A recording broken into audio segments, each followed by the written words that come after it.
It's a pleasure to be the host for Dr. Thiaga Rajan. Being very far from politics, there are very few names that I get to hear. And these are extraordinary names. And when I first heard of Dr. Thiaga Rajan as a minister, I went and read up then itself. And I was very, very pleased that Indian politics is able to interest people of your caliber. Thank you. And thanks for this opportunity because I got to double dip and go deeper and understand your thoughts, your ideas for the country, for the state, and in general about the society.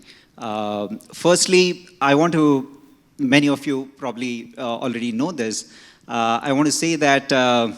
Thiaga Rajan's life sounds very, very familiar to many people here, many of the audiences from corporates, startups, and the IT industry.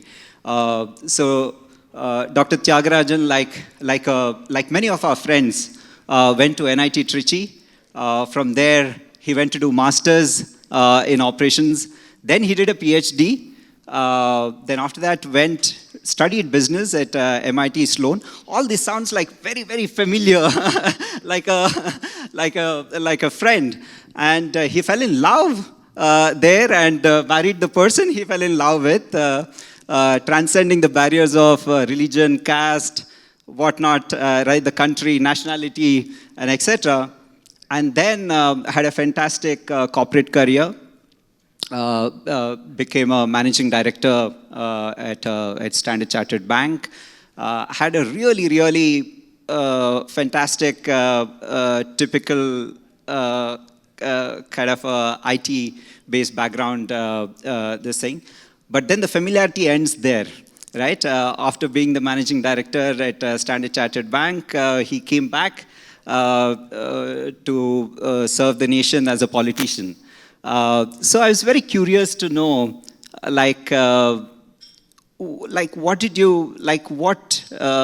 what drove you to come back and contribute and think of contributing to the country, and what did you have in your mind when you took that decision? Well, thank you for that very kind introduction. Let me start by first saying, I also deem it a privilege to be in conversation with you. I read up a bit about you. I think the ability to find a technology, a platform that is used by millions of people and improves the efficiency of the system overall is an amazing achievement. So congratulations on that. I think you're a visionary and example for many to follow. In my case, I think it was my ancestors calling to me. My father was in public life, my grandfather was in public life, my great-grandfather was one of the founders of the Justice Party back in the 1900s. So I think I'm an only child, and I think it was always expected that at some point I would come to serve the public. I tried to put it off as long as I could and see the world and do things and become independent. And then at the age of 50, I finally came back. Yeah, that's a great advantage. I think you can bring this global perspective and the corporate perspective. Yeah, I think the bigger advantage is that unless you have this kind of legacy, nobody's giving you a seat at the age of 50. Most people in public life start right at the bottom. And so I always joke that if it wasn't for my father, I wouldn't have wanted to come, and if it wasn't for my father, I couldn't have come. So it was a self-fulfilling equilibrium there.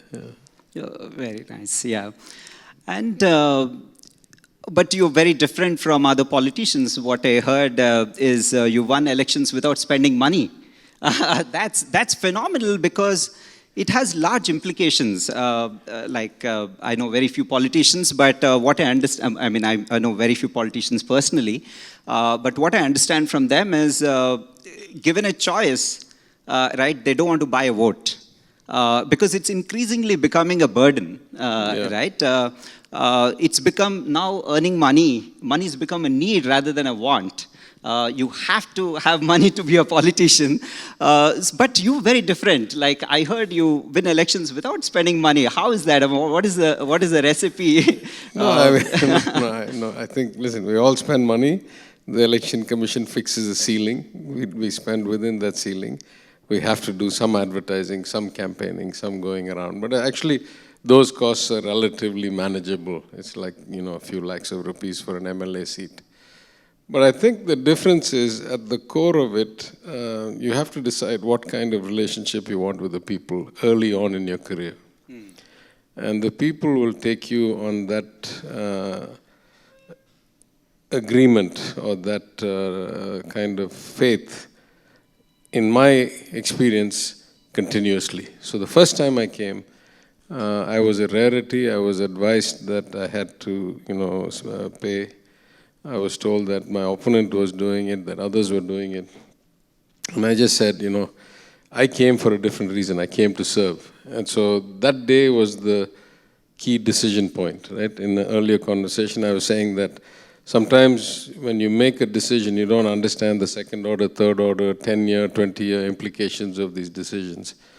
But for me, it was more instinctive. I said, I came here to serve like my forefathers. I didn't come here to make a living. I don't need to win that badly. I came here to, satisfy my conscience, fulfill my obligations to my forefathers that I thought was the right thing to do. If the people don't want me, I can live with that. I'm not. So I had that great luxury that winning was not that essential to my life. And so I chose to take the risk.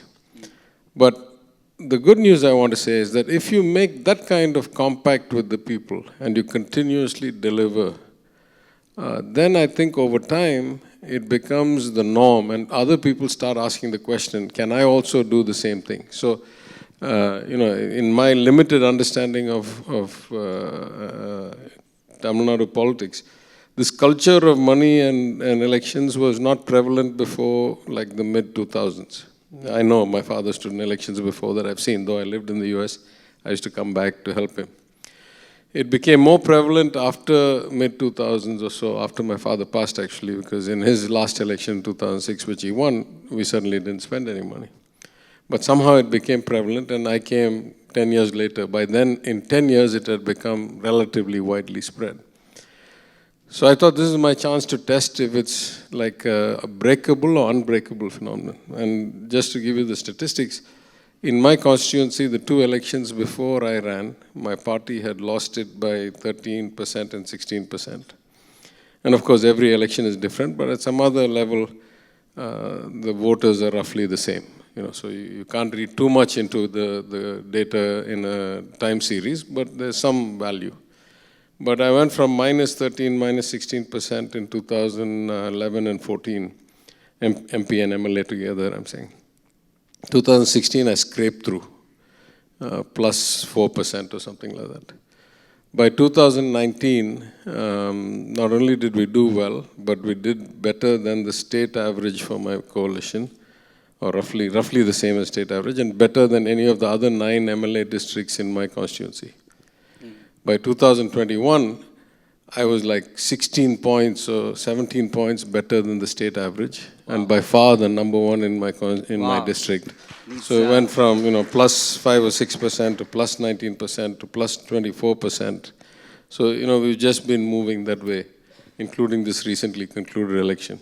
So now we have reached a level of understanding with the people. This is what I deliver, and this is what faith they put in me. Because, for example, one thing I do, which is relatively rare, every 6 months I publish a report. And it's becoming increasingly big, maybe like 18 to 20 pages. What have I done for you in the last 6 months? Wow. Like what, as an MLA, what have I done? As a minister, what have I done? And I print, of course I publish it online, but I also print 50,000 copies and deliver them with serial number. I deliver them door to door at every house. Wow. So, that's you build that relationship with the people, then you can get elected again and again, I think, without paying. Yeah. Wow. So a lot of corporate thoughts are helping here in politics, which is great news. I mean, if only other constituencies could come on this path, this can significantly change the country's course. Yeah, I mean, if you think about it, I mean, of course, most people don't vote rationally most of the time. But if you really think about it, it makes no sense that somebody should vote for even, let's say, 500 rupees or 1,000 rupees for a 5-year period. I mean, the per capita income in Tamil Nadu is like 3 lakh rupees. So if you say even that the median is half the mean, 1.5 lakh rupees, and then you say 3-4 member family, you do all the math. The average household is probably earning 40,000-50,000 rupees a month, the household, or maybe 30,000. And the median is probably 20,000 rupees a month. Once in 5 years, 500 or 1,000 cannot change their lives that much that they should sacrifice their future. You know what I mean? In fact, I'll go that one step further. Even in the election where, to my understanding, my opponent paid, and I didn't, the first election, the highest margin of victory for me was in the poorest and the Dalit colonies, where actually the money had the least effect for the opponent. So most people are at least smart enough to understand what is in their interest in the bigger picture. And I remember, and this just, like in a era when everything about politics is negative, I just want to give this one positive anecdote. The day of polling was a rainy day and it was all slushy, and most of these booths are inside school compounds, so you have to walk through the play fields and all that. And I was going to inspect the booth to see if polling was going okay. The booths were over there. There's just puddles all the way from here to there. So it's like navigating like a, Frogger or something game, You have to keep finding the things to go. So I'm walking and I see a young girl carrying a baby coming on the other side. So I start moving in a way that I think I'm going to avoid her so that she doesn't have to step in the water, but I also don't have to. And then I keep my head down and I'm walking, and suddenly I realize she's closer to me than when I started. Then it occurred to me, I'm trying to avoid her, she's actually trying to talk to me. So I just stood there and waited for her to come. First election, I can't even speak Tamil publicly at that time. I go for 1 month of campaign without opening my mouth. I just go to every place, I don't speak. This is the day of polling. I stand there, she comes up to me, she says, "Aren't you the candidate? I know you." She says, "I've just come from the booth, I voted for you. You're going to win, do something good for the people." Wow. Right? She's like young Dalit girl with a little baby, right? And that much, so that really gave me hope that, this is the most important thing I've done in my life. I was a successful banker, I was a successful consultant and all that. But it was for companies and shareholders. It was not for people. The people. And so at least in that particular colony, I've made it my mission over the last 8 years. I relaid the roads, I put in new water pipelines, I removed all the electrical wires from the top because of the risk of fire. I put it underneath, I built Anganwadis, I built community hall. I've done everything possible I can in 8 years in that constituency to improve their way of life. Yeah. And the same thing is probably possible for every politician. Then what is stopping them? Is it the will or the...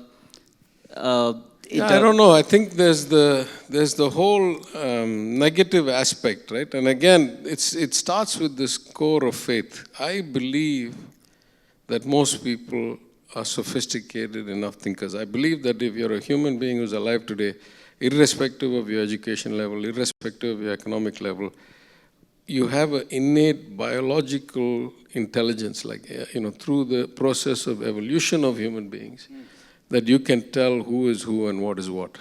And so since I have faith in humanity, I trust in them and I hope they trust in me. A lot of people, that trust has been broken. Maybe, it takes a couple of losses, I don't know what it is. A lot of politicians think that the people are fickle. Let me also trade at that level of fickleness that I can buy and sell, right? So I think at the core of it, it requires you to have really a faith in the nature of human beings to do it this way. In some sense, this is a much harder way. Yeah. Because if you could guarantee me that by paying I'd win, I'd say the workload will be a lot less. Yeah. Right? I mean, morally, I have a different problem with it, but just, efficiency-wise, if there was a way to pay and win without having to do all this work, then I suppose for some people that might be the easier way out anyway. Because doing this work is tough. It requires some thinking. It requires a bit of professionalism. You got to run databases. You got to have call centers.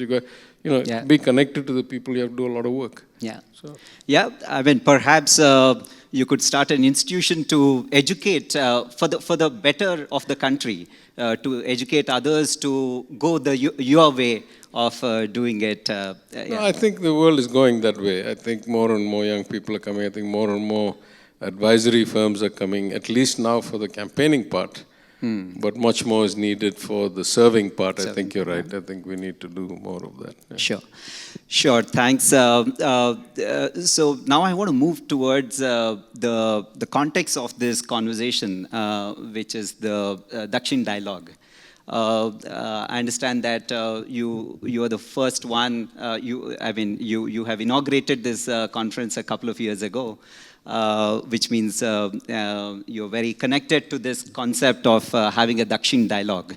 So wanted to hear your thoughts on why you feel it is important for a forum like this to exist. Why should we have a conversation around South first? No, I think Mr. Reddy was very clear about the need for collaboration and the need for collaboration within the South as an example. But I'll even maybe step a little back. One of the things that worries me a lot is that because of the population being heavily centered in the north, and because the seat of power is in the north, and because people who effectively win UP and the Hindi belt, where, I don't know, there's 250 MP seats out of 540, most likely form the government. So the perception of the country is in some ways north-centric because power comes from the north and governance comes from the north.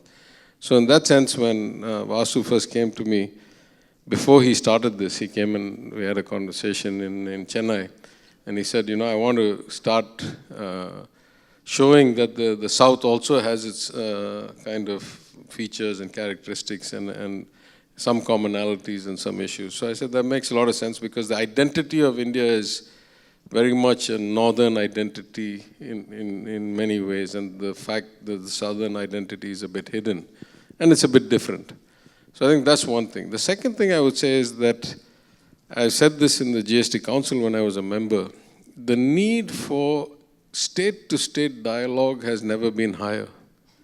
Right? Like we are all operating in a highly centralized kind of an increasingly concentration of power in Delhi model, which is the opposite of any developed country in the world. Like most countries start out relatively distributed power and devolution, and increasingly so as time goes on. Take the UK. They've created parliaments in Wales and Scotland because they wanted devolution of power closer to the people, right? And most countries, you take China, you take America, you take capitalist, communist, anybody, the level of delegation to local bodies, to states, to regions is very high. Compared to India, for whatever reason, when the constitution was written, they were worried they were creating a country out of nothing. 2-3 millennia of civilized, settled land, first time creating one republic. They put a lot of the power in the center, overwhelming amount of it, so that it would be more likely to hold together. And therefore, it was already a highly concentrated in center power. And then whenever we had single party rule, the Congress from the 1950s till the 1980s, and then the last 10 years of the BJP rule, every time there's been single party rule, they've tried to increase the control in the center at the risk of the states or at the expense of the states. So in this context, it makes a lot of sense that states should have a lot of dialogue between themselves, and there is no forum. In fact, the GST Council ends up being a forum where a lot of both states issues and state-union relationship issues get discussed, though that's not the intent of what the council is for, but because there's no other body, practically, these issues come up. So in that sense, I think we need a lot of state-to-state dialogue broadly across all states, and in particular the southern states, because we have a lot in common. Our cultures are a bit common, our languages all derive from the same place, our outcomes in education, in technology, in economic development are relatively similar. So we have a lot to talk about and a lot to share and learn from each other and work together. So I think for both those reasons, I think this is a good initiative. Very nice to hear that. Actually, to learn that the states do not have any other forum to come together, discuss, and etc. So this is a great initiative that way. I mean, it's happening bit by bit, right? You saw recently there was a conclave of all the finance ministers of India. Most were invited, but it was mostly the southern states that went in Kerala. Back in February, March, during the parliamentary campaign, the state of Karnataka held a protest against the centre's fiscal kind of, stepmotherly treatment. And then the state of Kerala held, and I went and participated along with other states at my chief minister's instruction. So states are increasingly coming together, but it's usually after the damage has been done. Something outrageous has happened and now we're gathering to protest. Or something very extreme is in the offing, like the 16th Finance Commission is likely to even further deprive us. So now the finance ministers get together. We need to do it more often, more proactively, more regularly, rather than just because an issue comes up, I think. So what could be the challenges if more and more power is given to the states? And by that extrapolation, let's say you also spoke about the city mayor having their own police and their own policies, their own taxation, etc. Right? I mean, as the member of the government of Tamil Nadu, I mean, if you extrapolate it, and do you, I mean, can you imagine giving that power to your city mayors and to the panchayats, having their own police force and etc.? What problems do you foresee there? And I mean, does it feel different from the center giving power to the states, or is it similar? There's I think the former director of the NIPFP who said everybody wants devolution till their level of government, right? And the classic example is our Prime Minister, who was the biggest champion of states' rights, who railed against the center every day of his tenure as Chief Minister, and then went and sat in the Prime Minister's seat and took all the power away from the states. Yeah. Right? So I think, that is human nature. But if you transcend that, then you have to say the principle stays the same. The principle is devolve the revenue generation and the spending and the design and implementation of programs as close to the people as possible. The default should be as close to the people as possible. Then if you have a reason why it should be taken up to a different level for standardization, for homogenization, for accountability, then you should take it up one from there. But most of the world, the principle should be keep it as close to the people. And the reason to keep it as close to the people as is viable or feasible is the ratio and the accountability both work in your favor. By the ratio, I mean, if you keep it very close to the people, for every 1,000 or 2,000 or 5,000 people, you have an elected representative. By the time you come to a member of parliament, for every 2 million people, you have an elected representative. Completely skewed ratio. And 2 million people are not going to hold anybody accountable for anything. You can't even see the person. Every 1,000 or 2,000 people in the local area who sees the councillor daily or weekly is going to be much more capable of holding them accountable. And in reverse, the conditions are going to vary town to town, city to city, village to city, state to state. I always give these examples, right? If you take like a state like Tamil Nadu and a state like Bihar, these statistics are a few years old. But let's say about 4 or 5 years ago, per capita income in Bihar is like 40,000 rupees. In Tamil Nadu is like 2.5, then 2.6 lakh rupees. Average education in Bihar is elementary school dropout. Average education in Tamil Nadu is high school graduate. Average age in Bihar is 19. Average age in Tamil Nadu is 32. We're already a declining population. So how do you define policies or schemes that are equally applicable to both these groups? It's almost impossible. Right? About building global brands from India. And Tamil Nadu also has an ambitious target of 1 trillion economy, $1 trillion GSDP. So what are your thoughts around that? Like, what are the pillars of that? What is the opportunity for us right now, for Tamil Nadu, for India? How do we tap into it? I don't know, maybe I'll start at the national level, then I'll go to the state level, then I'll try and tie the two together. Right? At the national level, I think the two greatest things we have going for us right now, the demographic dividend Mr. Reddy talked about, right? Like right now, I used to live overseas for 30 years. Now I've been away for a few years. I go back overseas, like this year I've traveled a lot, and I'm shocked. No company anywhere in the world, in any field, is running without Indians in the senior management. Like the Indian diaspora and professionals is just everywhere, right? That's dramatically different from when I was an expat, let's say, in the US. In these 10, 15 years, it's changed. But the reality is roughly 1 in 6 people alive today is Indian. And if you take out the aged population, the aging population, and you factor in today's youth coming into the workforce and all that, for the next generation, for the next 20 years, something like 20 to 25% of the global workforce that is capable of getting into work because they've had basic education, unlike in parts of Africa where they're war-torn and not, getting enough infrastructure, then that's going to be Indian. So by far, the story of the next generation has to be Indian human capital resource. And I think that we have going for us in multiple ways, in terms of bringing work here, in terms of doing work over the wires, like research or R&D or BP or whatever, GCC. Also in terms of just temporary or permanent migration to all these places that are extremely short and their populations are aging, right? Like in Australia and in Japan and places where they would historically never look to take immigrants. Without immigrants, the economy can't function.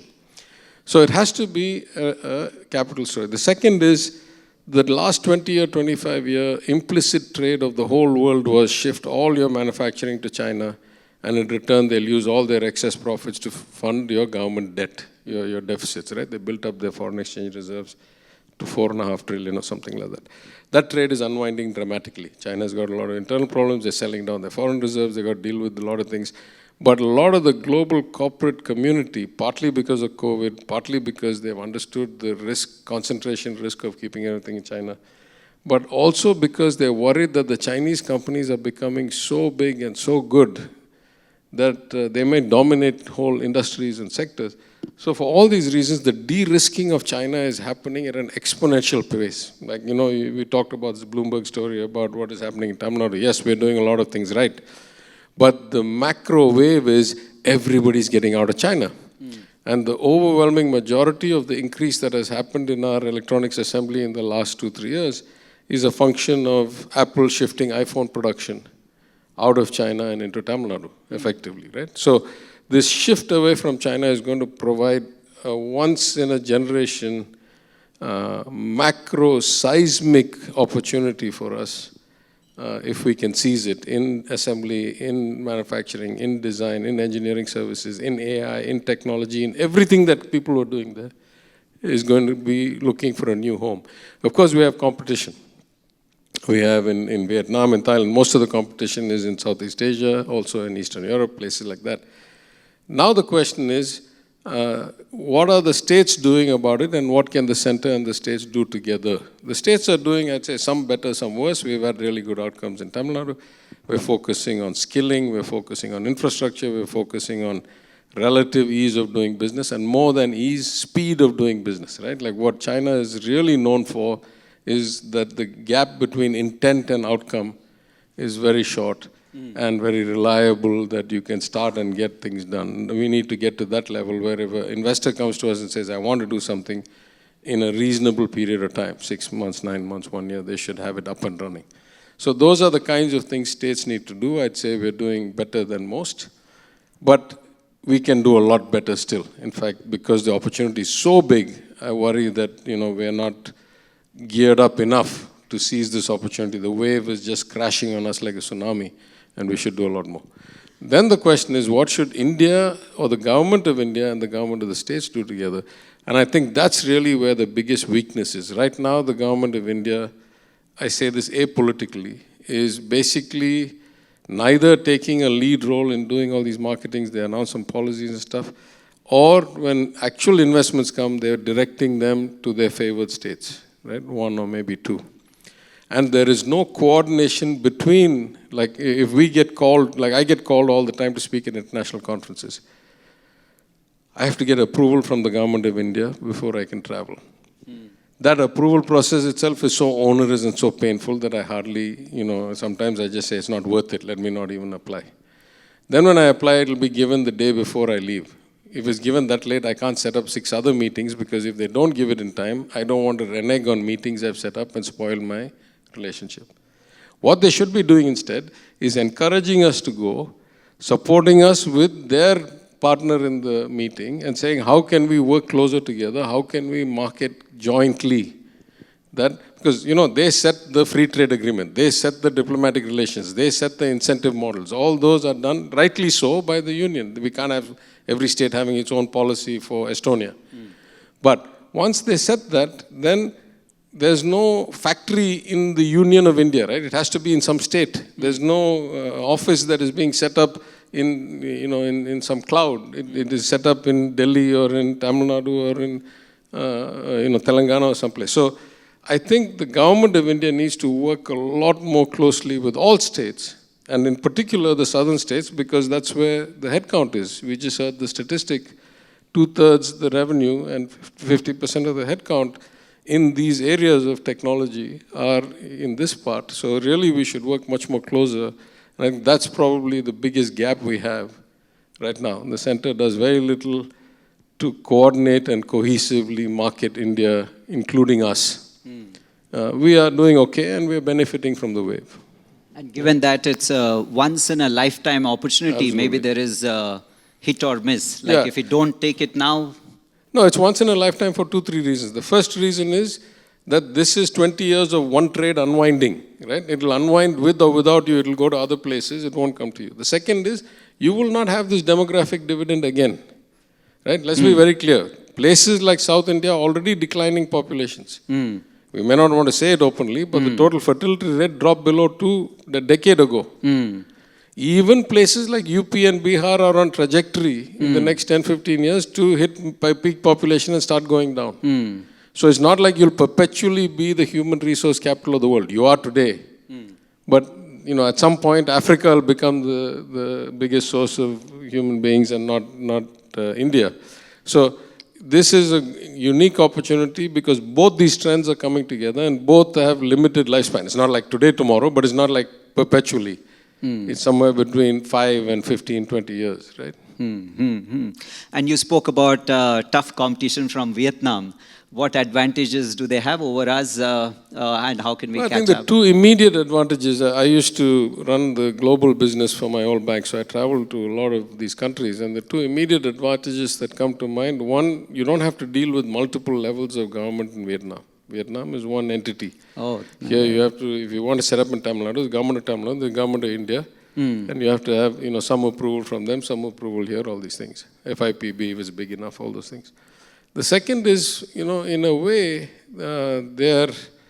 because they're coming out of a relatively strongman, communist, dictatorial kind of model, the homogeneity of the infrastructure and the kind of platform is actually quite good. India is a much more complex place, like things vary a lot from one place to another. I mean, India's scale is completely different, right? Like the scale of Vietnam is the scale of Tamil Nadu. But the scale of India is, 10x or 15x that. So if somebody wants to contemplate setting up in India, that's a very complex decision. If they want to contemplate setting up in Tamil Nadu, it's a lot easier because they can compare Tamil Nadu and Vietnam. But if they think of India first, as a broad entity, India could mean 20 different things in 20 different places. And so I think that also is a bit of a slowdown in the decision or a retardant to say, do I really want to deal with this complexity? Let me just go straight forward here and finish it off, right? Sure. Or Malaysia or Thailand or any of these other, Sure. So one of the last things that I want to touch before we move on to the audience is in the IT space, in the scope of the IT ministry that you run. I mean, we are seeing that countries like the UAE or Dubai has a AI minister, right? So in the context of this changing world, what is the relevance of an IT ministry? I understand that IT ministries came around the Y2K era about 25 years ago when IT was like where AI and all these new technologies are today. And then we still have a separate ministry for IT, which is separate from industries in many states. Is it time to rethink that? If yes, what should it be like? If no, why? Yeah, That's a very touchy question because there's a conflict of interest. But I'll just tell you, of course we need to rethink it, but we already have huge disparity today. For example, in Delhi, we have two different ministries roughly in the same field. One is MeitY, Ministry of Electronics and Information Technology, and one is Ministry of Telecommunications. This is back from the day when landlines was the basis as opposed to now all cell phone towers, VoIP and everything. So the ministries there itself, it's hard to tell what should be what. Then you come to the states, and I don't want to talk about northern states, but you come to southern states. Here in Telangana, the ministry is called Electronics, Communication and Information Technology. And since the inception of Telangana, both in the previous government and in this government, it's run by the same minister who runs industries as well as other things. That's one model.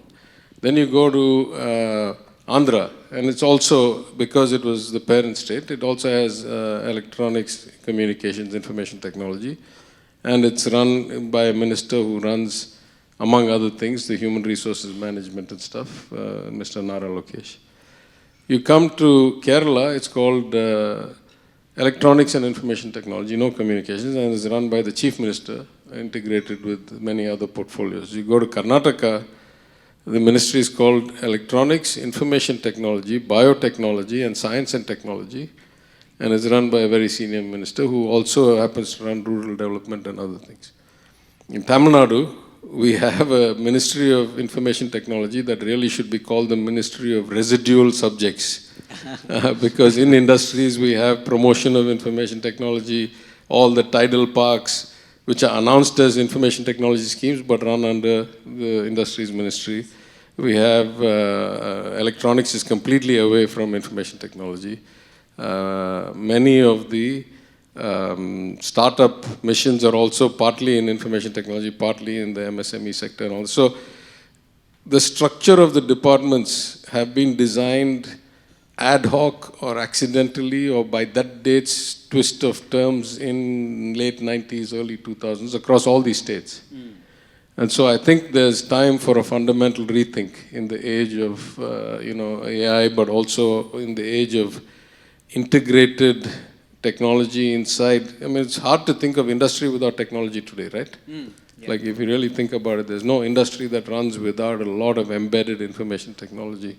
And on the other hand, the notion of startup and AI and connectivity and IoT and all that is a completely different kind of approach to innovation and advancement than networks and Wi-Fi and things like that, right? So I don't know. I think it's time, but already we have quite a wide disparity, and I have, as I say, some residual bits of things not looked after by others. So we're still trying to figure out what we should do.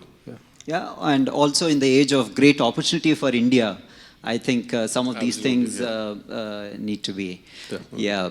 And also with this, I think worldwide, this is also the era of digital technologies and all the internet and social media and etc., right? Which is also impacting the social life of human beings, right? I mean, we have more stress, early heart attacks and etc., also induced by the digital. That's one aspect, and I think both events, both yesterday and today, somebody has approached me, and I was recently in Delhi a few days back for something else. The people who come talk to me first are the online gaming and the AVGC community, right? Like there's a whole industry there creating virtual everything, virtual worlds, virtual games, online, whatever, shared participation games, whatever. So I think we have not really thought about all these things that clearly, and there's going to be a whole regulatory aspect and a whole kind of, and then of course basic things like cybersecurity, right? Most of us, in my understanding, most of us have not really put too much effort, like around the world. I'm not saying Tamil Nadu, I'm not saying South India, I'm not saying India. I think the single place where there's going to be guaranteed employment for the next 10 years, how many ever people come to this field is cybersecurity, right? Yeah. Millions and millions and millions of jobs are going to be created and go unfilled if people don't move there. So, yeah, that digital policy, like as the country, we are creating these digital-related policies only now. And some of these have to be set at the national level because we can't have like cybersecurity policies or kind of legal variations between states to some extent. Like gambling, we can because it's a state subject. But the notion of what constitutes gambling or what doesn't cannot really vary between states. There has to be one constitution, one law, one interpretation of what is a game of chance or game of skill. I say that from my days on the GST Council, GOM, on how to tax these things. This is a very complicated subject, but it has to have a national solution.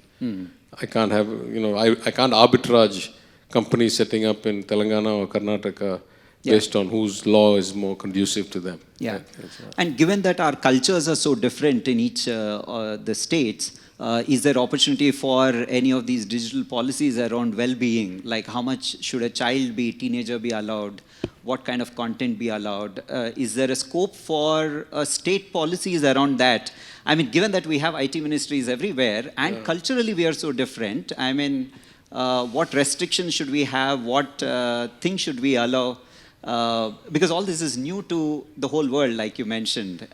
Is it time to think through those things, or? I don't know. I'm a bit nervous because my understanding of government is not particularly good at enforcing nuanced things. It's barely adequate at enforcing black and white things. So I'm not sure that I mean, setting up a policy would be extremely complicated thing. I'm not 100% certain that different states would have different policies because we'd all like to protect our youth at the same level, I think, from America to China to Tamil Nadu to Karnataka or to Bihar. But at some other level, I'm more worried about, if there's legislation or regulation that you cannot enforce or audit or validate compliance, then is it worth doing at all? Because, it's just... It's worse than doing nothing is to put something out there and then have it continuously violated, in my view. Yeah, sure. Thank you. At this point, we can take audience questions. If you can raise your hand, the mic will be sent. Yeah, go ahead. Quite unfair of me to ask the question before anybody else does, but nonetheless I will. From the government's perspective, do you believe that when policy making is what you indulge in, privacy of users of technology matters? Is that a priority in policy framing? Also, is that something you see as important to people? Do people really care about privacy in the age of technology? I hope so. I think some of these are profound constitutional questions, so I don't think it's that easy to have. It's either required or easy to have privacy laws that will be varying from state to state. I think some of this we have to have a national law and the one interpretation of that law within or without the Constitution by the Supreme Court. I don't think we can say we have a different standard for privacy. Like even the European Union you take, though there are many member states, they have one European Union privacy policy. It may differ from the United States, but they have one. And so I think in the US they do have a little bit of variation in states about what information can be tracked by cookies and so forth. But I think it's a bit easier for them to enforce because a lot of the big information technology companies are operating out of the United States, or a lot of social media and network and game companies. Here I'm not sure how we would enforce it, but I think it's extremely important.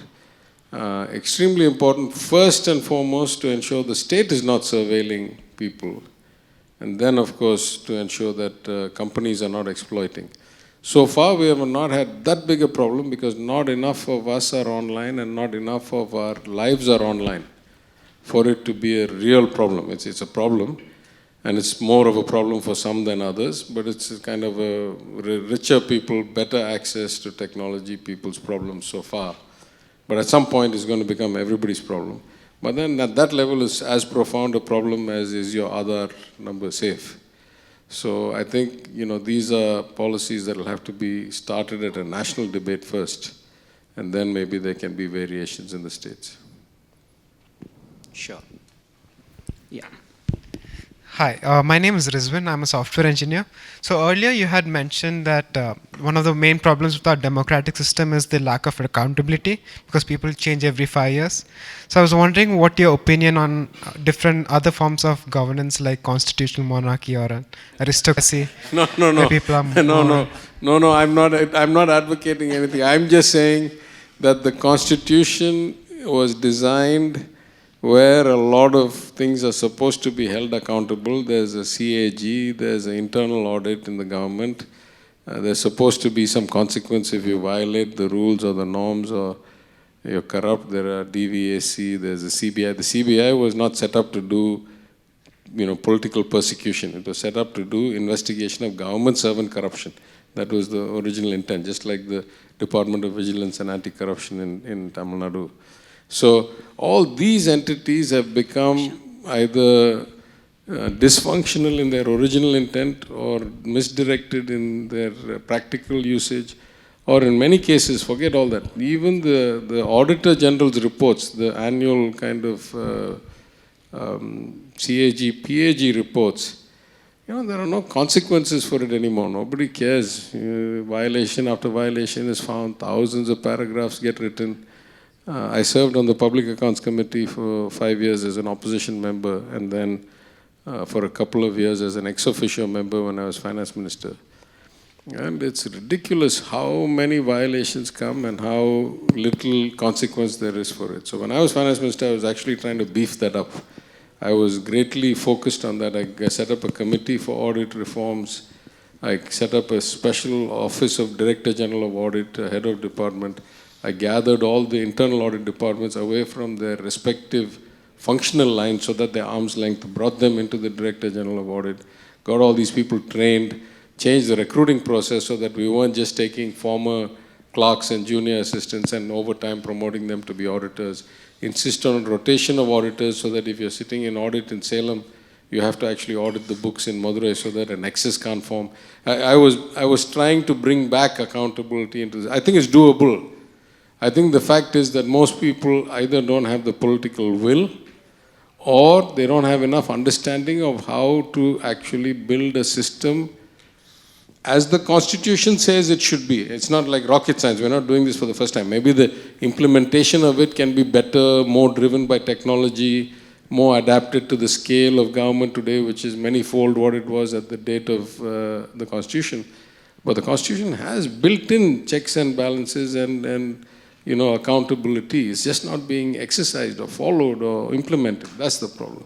I'm a lifelong believer in democracy. I'm not looking for any other form of government. Yeah. Hello sir, my name is Arvind. I have a question. So the discussion is about making India a global brand. My question is, should federalism be at the heart of making India a global brand? Like for example, we have geographical indication for products of each state. Why can't we say product of Tamil Nadu made in India or product of Telangana made in India? That would empower the states in the global scenario. I don't have any disagreement. In fact, I would say that neither can we succeed as well without the support of the Government of India, the Ministry of External Affairs, the Ministry of Commerce, the missions. Nor can they achieve the outcome without the states being actively involved in the promotion, in the execution. So it behooves all of us to work much more closely together. And we'll get a definite multiplier effect if we did it together. Right now, we're operating almost kind of independently, almost orthogonally to each other. That's very sad, actually. My name is Abhiram. Can you name one policy or one law all South Indian states should adopt? One policy. In IT or broadly? No, in information technology or broadly, I'm saying? Anything. Since we are having Dakshin Dialogues, so if we could take away one policy or one law, one common question. Well, we brought in, and I'll give you 2 or 3 examples because that's a very broad field, but we brought in some and some I couldn't then bring the in. most important one should be fine. I don't know, most important, right? I wasn't the law minister, but I'll say we brought in transparency. I'll give you an easy one. We changed the Transparency in Tenders Act to say that if you're buying goods or services from a startup that is innovative enough, then up to 50 lakhs of purchase you can buy without a tender, so that you can encourage the startup, you can validate their business model, and basically give them the credibility to go to market. And in fact, at that point, I was suggesting the government should actually take equity in them as well. So, we can help that way. So that was easy. I wanted to bring a regulation of Trust Act for various reasons, including homogenizing the treatment of all religious trusts, because there's this constant complaint that the king's temples are nationalized, but the Waqf and the churches are not. It's a long story, but anyway, there are many things we could do that are core legislations, because a lot of our legislative kind of legacy or history is from British era regulations that have not been changed. Like they were almost copied over into the Constituent Assembly had very little time. So they were not actually going to the level of minute legislation. So a lot of the laws are still left over from 150, 200 years back. We can do a lot better legislation, actually, a lot of things. I think the gentleman there has a question. Meanwhile, he gets the mic. Yeah. Hello, I'm Mohammed Afroz. And rightly says, I'm a technologist and a student of law. So what you said, I totally agree. We have British era laws still existing, and although there has been some recent changes, there's a huge that needs to be done in that space. Getting to my question, I believe we recently had attended Tamil Nadu's vision for emerging and deep tech innovation in IT and TNT in Chennai. So, as it opened last year sometime, right? And it was a huge step forward in helping startups. Just like we have T-Hub here, and like the host mentioned, K-Start in Karnataka, IT&T was opened in Chennai. So what are the upcoming plans for further collaborations between, and like Mr. Reddy said, we need collaboration between the academia, industries to be on the same page. So my question is, what are the upcoming plans by Ministry of Tamil Nadu, IT and Digital Services, for further collaborations between academia, startups, and global tech firms to drive innovation? Sure. Second question, if you allow. We've had recent suicides, as we all know, in IT. Well, our finance minister sadly said things which were very untoward and saddening. Putting it to spirituality and whatnot. So, what is your take on that? Thank you. Thank you.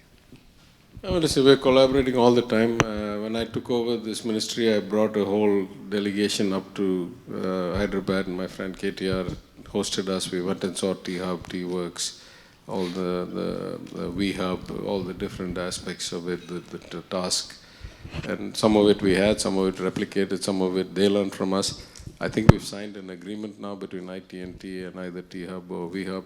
So we can collaborate many ways, state to state. Inside, I run something called the ICT Academy, which is the training academy, has 1,750 colleges around the country. Though it's a Tamil Nadu company, it's got offices in 10 states. We try to bring academia and the curriculum setters and the placement officers of universities together to better shape the courses and the final year, to help them more suited to the job market. So there's a lot we can do. We've announced research parks where companies set up inside the university campuses so that they are mutually benefiting each other. IT&T, in fact, is set up inside Anna University. There's also Anna University incubator. So there are many, many efforts at collaboration. I would say we could probably streamline them better and integrate them all. We have like one it's a portal, I forget what it's called, where we put all the different labs and all the different facilities in one place. So startups can go and see what all facilities are available in which university, what testing machines, what labs, stuff like that. It's work in progress. We can do a lot more about it. I mean, listen, I don't want to comment on other people's kind of statements. It's not the place for politics, but I hope the work culture is not so stressful that. Well, I mean, it's around the world. It's not a. What can I say? I remember my days in investment banking, and I know a lot of people in the big four accounting and consulting firms and all that. When you're young, there's a heavy workload. Most firms are realizing that it's detrimental. A lot of firms have very high attrition ratios in those years of the early years of young people coming into the program. I mean, there are very clear laws that you shouldn't be having people working 80, 100-hour weeks and all that. Exceptions happen. They shouldn't. The government should enforce the law. Companies should be thoughtful in their own long-term interests.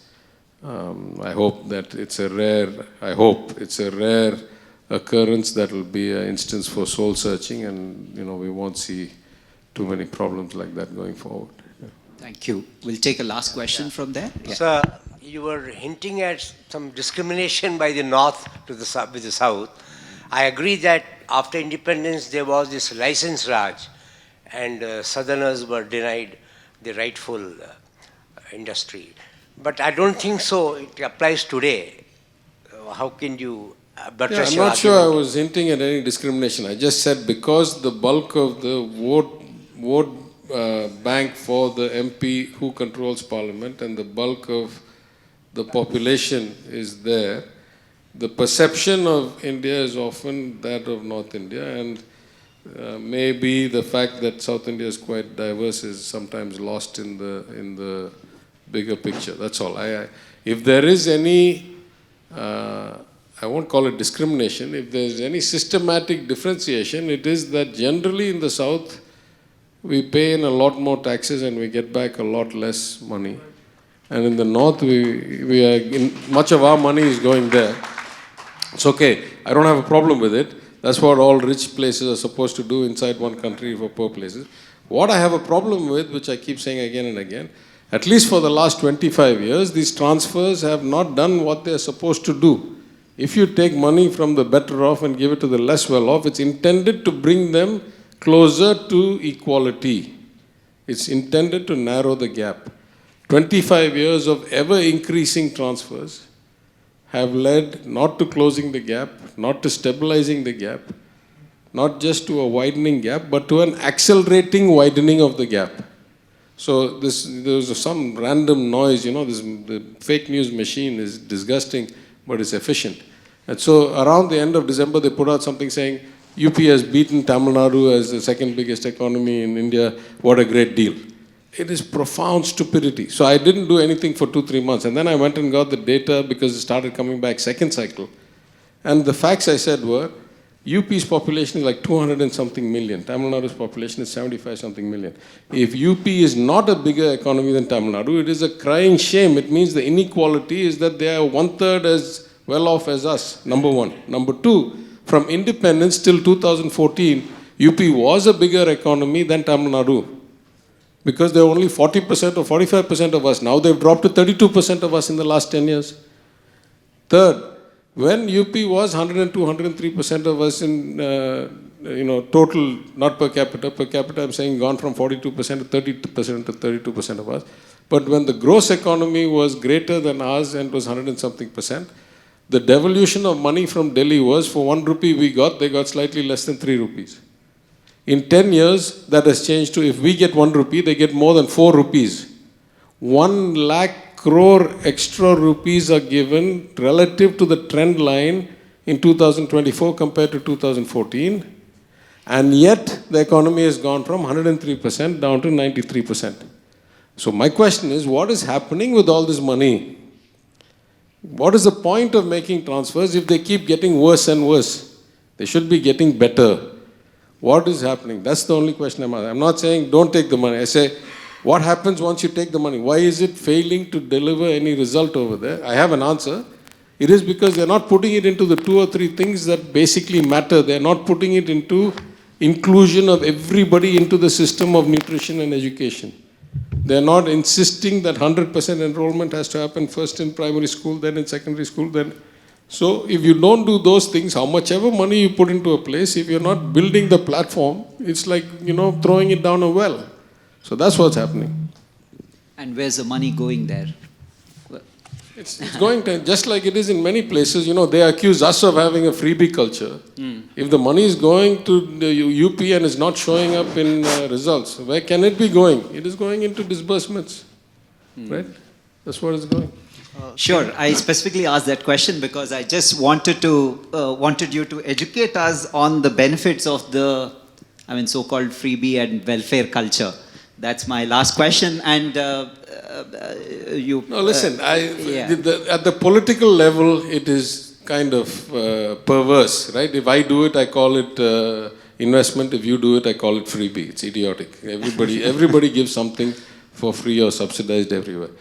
At a policy level, we can have a nuanced debate. Some things are clearly value-adding. If I give free food in schools, if I give, cycles to children to get to school so they don't have to wait for a bus, if I give insurance against health problems, if I give support for marriages, there are some things that are clearly justifiable, some have greater impact. All of them, how you run the program matters a lot. If you run it efficiently and with directed and targeted, it makes a much bigger impact than if you don't. And then there are grotesquely bad freebies like we had a 50% subsidy on buying a scooter scheme.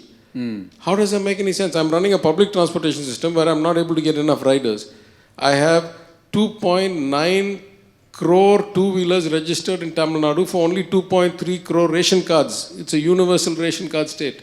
That means I already have more than one two-wheeler per family. Why am I giving subsidy for two ways? Like beyond idiocy. So there are good, bad and ugly schemes. And how you implement them matters a lot. But everybody does something like it, right? Like last word, I saw this young kid in a debate. And again, I don't want to be political, but I want to tell you how this is a double-edged sword, right?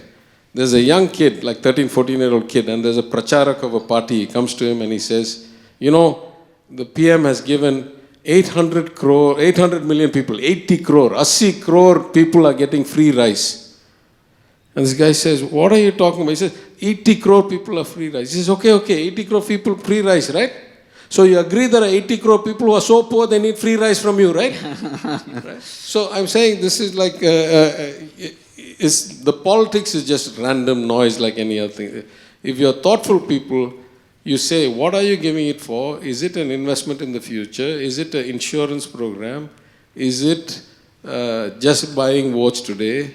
There can be a whole range of programs which have better or less justifiable policy basis, and then the execution can be phenomenally good or it can be problematic. Like we used to have a free cow and goat scheme under the old regime. The goat scheme worked out relatively well. The cow scheme ran into all kinds of problems because when you give somebody a cow, where is the cow coming from? If you're buying cows from within the state, you're not increasing the total population of cows.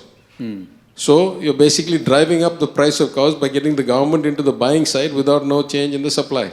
So then they decided, no, we won't get the cow from here, we'll get it from all the neighboring states. Now you're going and upsetting the markets in the neighboring states. Then you say, how will you go and buy a cow? They say, no, we have to take the beneficiary with us to the market in Andhra Pradesh, and then they will decide if the cow is good enough. How will you decide if it's good enough? We'll wait to see how much it milks on average for 3 days. Which market will they sell a cow after letting you milk it for 3 days? It's just stupidity, right? So the scheme was simply unimplementable and it failed, right?